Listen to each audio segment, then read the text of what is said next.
पहचान सकते हो इनमें से कौन कृष्ण है और कौन बलराम। यहाँ दोनों भाई वंशी बजाते हैं, दोनों भाइयों का श्याम वर्ण में दर्शन। ऐसा क्यों है? इसके यहाँ दो भाव। पहला भाव है बड़े भाई का कर्तव्य होता है छोटे भाई की रक्षा। यहाँ पर कंस के राक्षस आते थे कृष्ण को मारने के लिए और उनको यह बताया जाता था कि कृष्ण जो है वो काला है और वंशी बजाता है, इसलिए बलराम जी कृष्ण रूप बनाकर रहते थे। कोई भी राक्षस आएगा वो मुझे कृष्ण समझ के मुझसे ही युद्ध करेगा। और दूसरा भाव है बलराम जी कृष्ण भगवान को चिढ़ाते थे।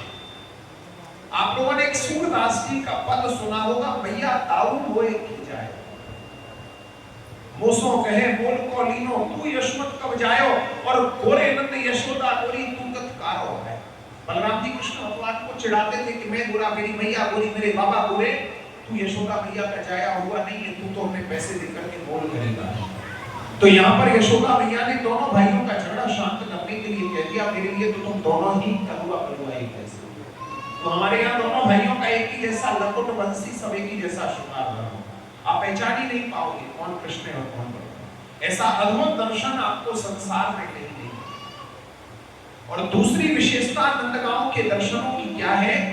आप लोग संसार में जहां कहीं भी दर्शन करोगे वहां पे राधा और कृष्ण का युगल जोड़ी में दर्शन करोगे।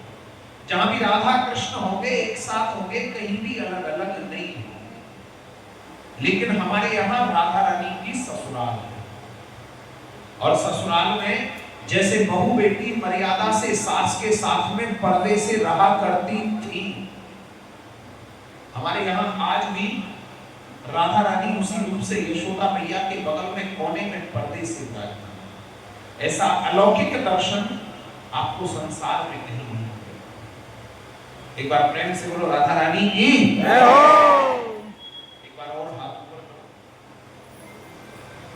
और देखिए हमारे ब्रज में कहावत है, जो यहाँ नहीं हंसेगा उसका घर कभी शांति से नहीं बसेगा।